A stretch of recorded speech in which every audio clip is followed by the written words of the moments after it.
Kəskin isti bir neçə ölkədə meşə yanğınlarına səbəb olub. Belə ölkələrdən biri də Türkiyədir. Məlumata görə yanğın söndürənlər ölkənin 4 qərb vilayətində çoxsaylı meşə yanğınlarını söndürməyə çalışırlar.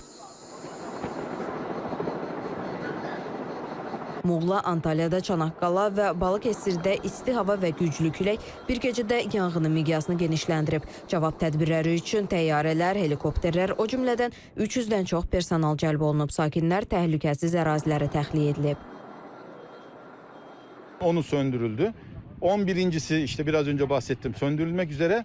12.siyle yani Kumluca'daki bu yangınla da mücadelemi sürüyor.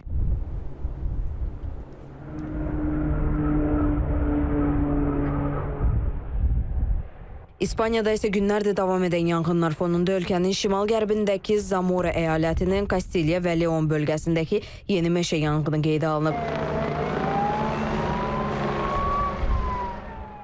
Ehtiyat tədbirləri olaraq bölgədəki 14 qəsəbədən təxminən 800 nəfər təxliyə edilib. Yanğın 50.000 hektardan çox ərazini viran qoyaraq İspaniya tarixində ən böyük yanğın olub. İspaniyanın baş naziri də Avilaya baş çəkib. Üzləşdiyimiz yanğının miqyasına görə son dərəcə effektiv cavab vermişik. Bu yanğınla mübarizə aparan bütün əməliyyat bölmələrinin 150 saatdan çox fasiləsiz və yorulmaz fəaliyyəti deməkdir. Biz həyəcan səviyyəsini ikinci fövqəladə vəziyyətə indirmişik. Lakin hər bir halda yüksək hazırlıq vəziyyətində qalacağıq və buna görə də vəziyyətin necə inkişaf etdiyini izləməyə davam edəcəyik. Yunanistanın Lesbos adasında da yanğın baş verib. Hökumət orqanları yerli sakinlər evlərini tərk etməyə tövsiyə edib. Egey adasındakı sıx meşəliyə yayılan alovun şəhərə çatmasının qarşısını almaq üçün ən azı 50 yanğın söndürən mübarizə aparıb. Krit adasında da meşə yanğını ilə mübarizə zamanı 2 yanğın söndürən həlak olub. Güclü külək yanğınla mübarizə işini çətinləşdirib.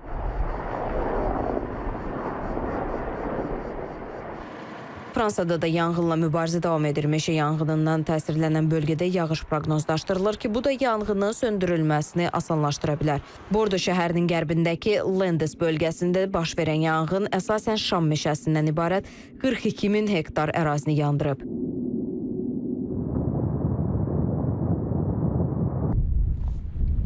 İngiltərənin Suffolk sahilində də meşə yanğını baş verib. Hadisə yerinə təxminən 70 yanğın söndürən cəlb olunub. Meşə yanğınları Avropanı viran qoyduğu bir vaxtda ekspertlər neft hasil edən Norveçi birbaşa iqlim dəyişikliyində günahlandırırlar.